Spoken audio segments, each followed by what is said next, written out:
Hay prisas para contestar al WhatsApp y al Twitter, hay prisa para llegar a todas partes, hay prisas para hacer 1000 cosas al día y al final con tanta prisa no hay tiempo, no para pensar ni para reflexionar.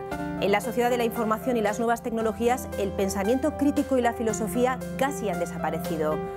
No los encontramos en las aulas, no lo encontramos en la calle y apenas hay espacios que los fomenten. Hoy es el Día Mundial de la Filosofía, así que vamos a intentar buscarlo.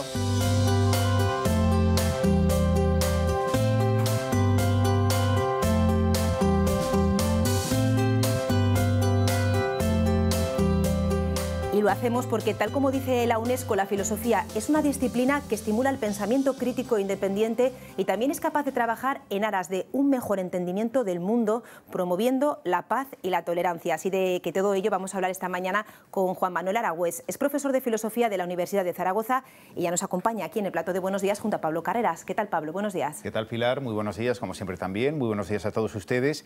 Y también pondremos sobre la mesa otros términos e intentaremos buscar la relación que puede llegar a existir entre la ética, la moral, la política o incluso la corrupción.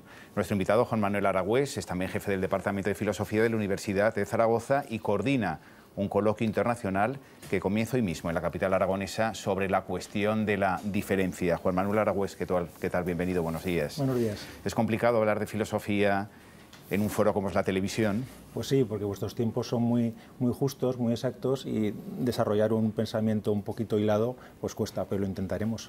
Bueno, pues a grandes preguntas, grandes respuestas que esperamos y que sean también un poco entendibles para todo el mundo. Hay un latinajo que dice primum vivere deinde filosofare, traducido, primero vivir, luego filosofar. Son malos tiempos no para la lírica, sino para la filosofía, cuando la gente está más pendiente de vivir el día a día que de relajarse y empezar a pensar. Pues fíjate, yo diría que no, que precisamente cuando la gente ve la crudeza de la realidad necesita reflexionar sobre esa realidad.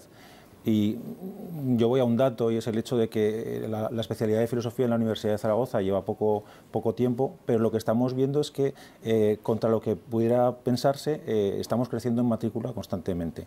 Yo creo que hay una demanda de la gente de entender lo que está sucediendo, de entender este mundo tan complejo y por eso alguna gente vuelve la mirada hacia la filosofía. Y eso enseña la filosofía, porque la primera pregunta tendría que haber sido ¿qué es la filosofía?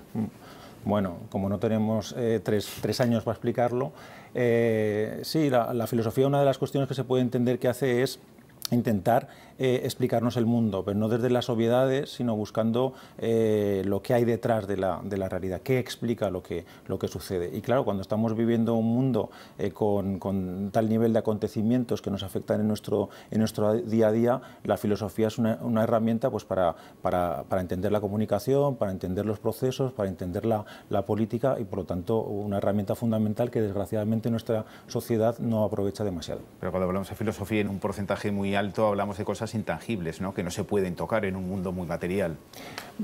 Pero esa es una visión de la filosofía quizá demasiado clásica, demasiado que arrastra inercias del pasado. La filosofía precisamente lo que intenta es zambullirse en la realidad, comprenderla y algunos incluso pensamos que tiene que ser una herramienta para poder intervenir sobre esa realidad a través de la política y transformarla.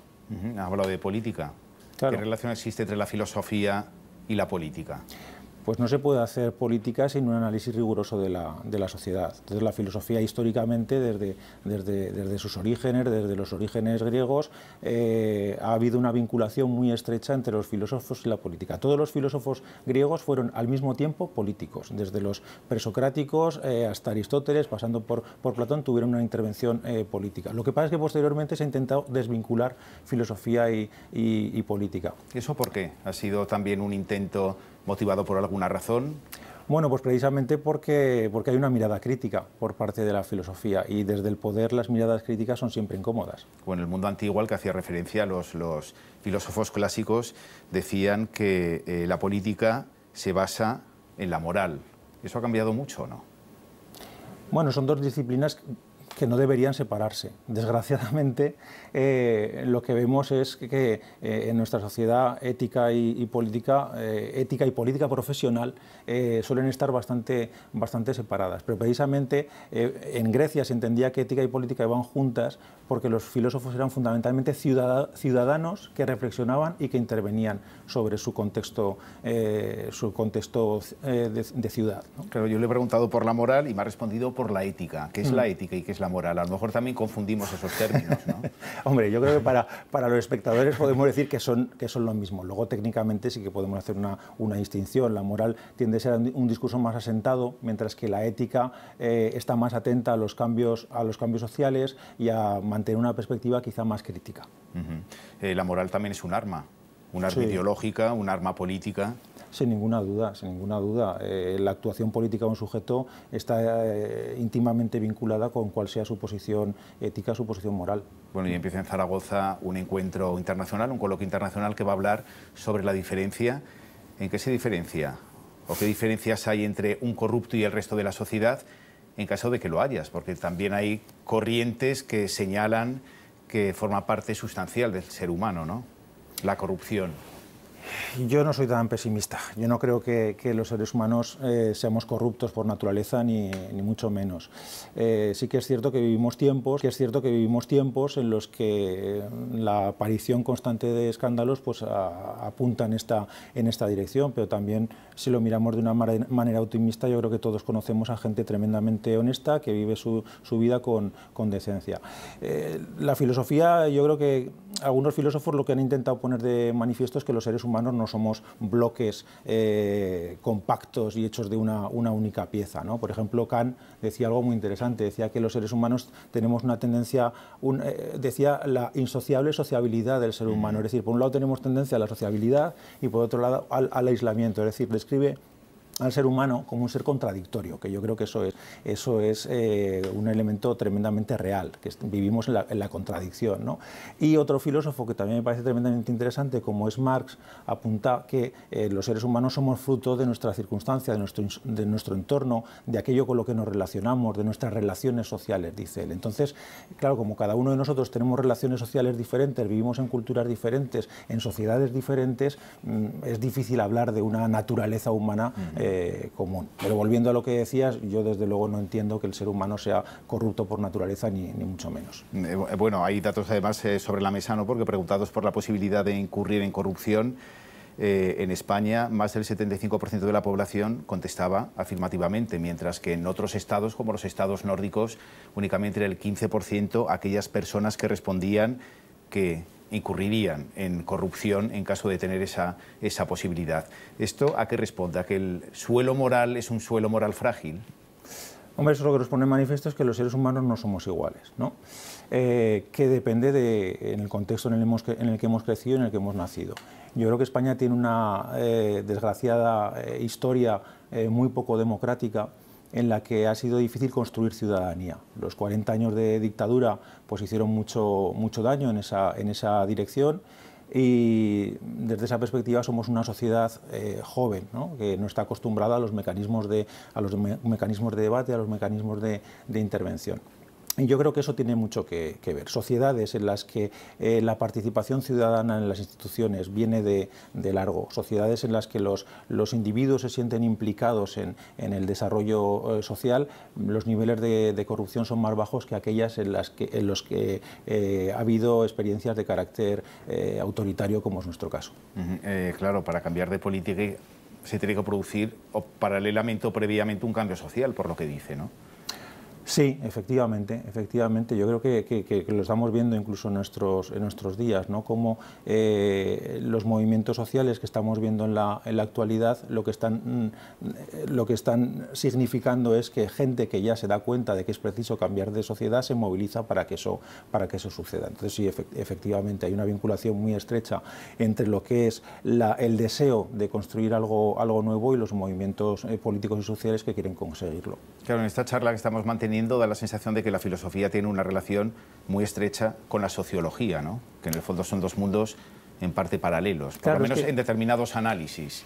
la sociología, con la política, con la ciencia. Es que la filosofía es un saber, es un discurso que se nutre de todo. He dicho al principio que la filosofía reflexiona sobre la realidad, pero la realidad no solamente es lo que acontece socialmente, sino los discursos que se producen sobre la sociedad. La sociología, el derecho, la filosofía, la sociología, ¿no?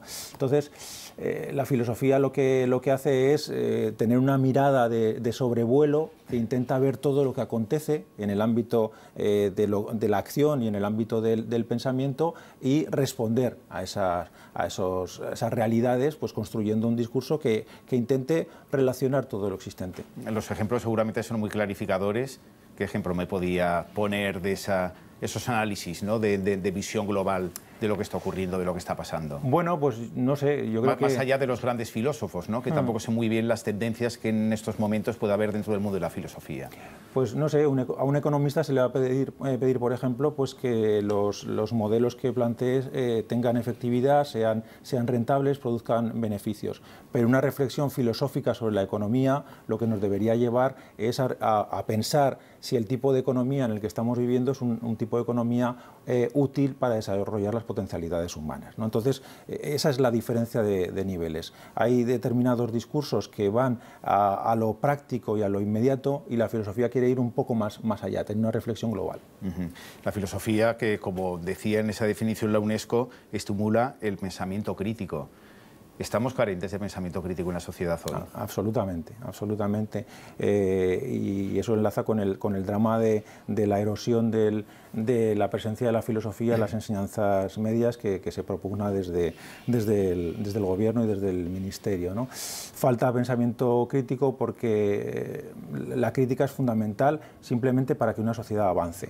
Si desarrollamos discursos planos, discursos acríticos, eso no estimula siquiera al interlocutor para plantear nuevas posibilidades. La crítica siempre es fundamental como un instrumento para avanzar, para señalar los defectos y para que como sociedades o como individuos seamos capaces de crear cosas mejores de las que tenemos. Y para la filosofía hace falta tiempo, lo comentábamos al principio, que corremos mucho, que estamos muy metidos en las nuevas tecnologías, pero a lo mejor tenemos poco tiempo, ¿no?, para tener esa visión global general y plantearnos algo más sobre nuestro día a día. Bueno, sí, para la filosofía hace falta tiempo. Pero me imagino que como para cualquier otra disciplina, bien sea científica o humanística. Claro, los estudios muestran que los seres humanos dedicamos muchas horas a ver la televisión o muchas horas al móvil. Bueno, pues parte de esas horas se pueden utilizar para reflexionar, lo cual no quiere decir que no se pueda reflexionar viendo la televisión o utilizando el móvil, ¿eh? Simplemente... De hecho, me imagino que también habrá filosofía, o la filosofía puede reflexionar sobre los medios de comunicación y sobre las nuevas tecnologías y la forma de relacionarnos, ¿no?, los humanos. Sin ninguna duda, hay unas reflexiones muy serias sobre esas cuestiones, viendo cómo las nuevas tecnologías, las tecnologías de la información, influyen en el tipo de sujetos que tenemos en la actualidad. Cómo la manera de comportarse, la manera de actuar de los individuos tiene mucho que ver con ese entorno tecnológico en el que nos desenvolvemos. ¿Y vamos a mejor o a peor? ¿Cuál es la tendencia? Pues es difícil decir eso, ¿no? Si vamos a los datos fríos y objetivos de lo económico, pues desgraciadamente estamos en sociedades en las que las generaciones futuras van a vivir situaciones más complejas que las que hemos vivido las generaciones anteriores. Desde una perspectiva ética y moral eso es difícil también de apreciar o de calibrar, ¿no? Porque hay elementos en que nuestras sociedades han avanzado. Yo creo que en el reconocimiento de ciertos derechos hemos avanzado muchísimo, pero sin embargo también estamos construyendo un planeta en el que las desigualdades son cada vez más evidentes, la crueldad es terrible, ¿no? Ver a veces los informativos, viendo lo que está sucediendo en Siria, por ejemplo, pues te hace un poco decaer en la confianza en el ser humano. Pero yo volvería a lo que decía hace un rato, ¿no? El carácter contradictorio tanto de los individuos como de las sociedades. En algunas cosas estamos mejorando y en otras, desgraciadamente, estamos empeorando. Y en las aulas, por lo que decía, falta ese aleccionar en el pensamiento crítico, porque la filosofía, como señalaba, está perdiendo peso en el diseño curricular, ¿no?, de los planes de estudio. Sí, sí, incluso yo diría que absolutamente sorprendente, ¿no?, que en una sociedad como la nuestra, en la que la corrupción tiene una presencia tan habitual y desgraciada en la vida cotidiana, luego haya un gobierno que se permita el lujo de erosionar, por ejemplo, una asignatura como ética. Si algo le falta a esta sociedad es ética. Es un conocimiento de los valores, es un conocimiento de la moral. De números está demostrado que sabemos bastante, manejarnos con los números, pero desgraciadamente cuando se trata de presentar valores y de una relación con la sociedad que vaya más allá del beneficio, pues esta sociedad tiene bastantes déficits. Por eso resulta absolutamente escandaloso que desde el Ministerio de Educación pues haya el ataque que se está produciendo contra la filosofía y contra la ética. Me imagino que además, hablando de moral, desmoralizador, ¿no? Pues sí, porque cuando ves los ojos de... Yo he estado muchos años en secundaria, cosa que me parece magnífica porque es un ambiente que a mí me parece maravilloso. Cuando ves los ojos de tus alumnos y alumnas, cuando les reflexionas sobre determinadas cosas y los ves brillar, como diciendo, efectivamente, por ahí van las cosas, es una sensación tremendamente grata. La filosofía y la ética, como parte de la filosofía, son herramientas fundamentales para construir ciudadanía. Son herramientas fundamentales para que nuestros hijos e hijas puedan crecer de una manera crítica y tengan una visión de la realidad más allá de exclusivamente lo material. Y por eso resulta tremendamente desmoralizador el que no se reconozca la necesidad de este tipo de disciplinas.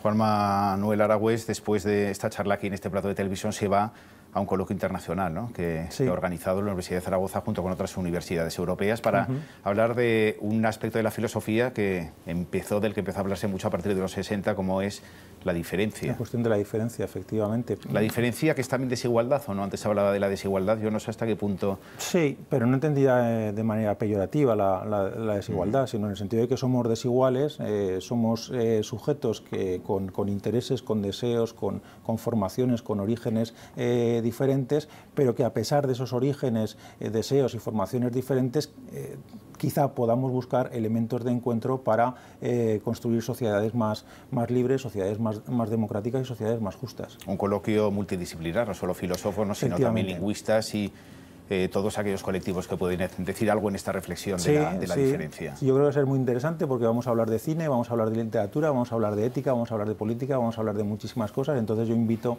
a la audiencia a que se pasen por la Biblioteca María Molinera a acompañarnos desde hoy hasta el sábado. Juan Manuel Aragüés, sacaremos más ratos, más tiempo también para seguir reflexionando y para saber de qué nos puede servir en el día a día la filosofía. Muchas gracias por habernos acompañado. Buenos días. Ustedes no se vayan porque enseguida vamos a seguir reflexionando sobre otros aspectos, a lo mejor con más prisa, sobre la actualidad del día. Antes recordamos que fue noticia hace años con nuestras efemérides.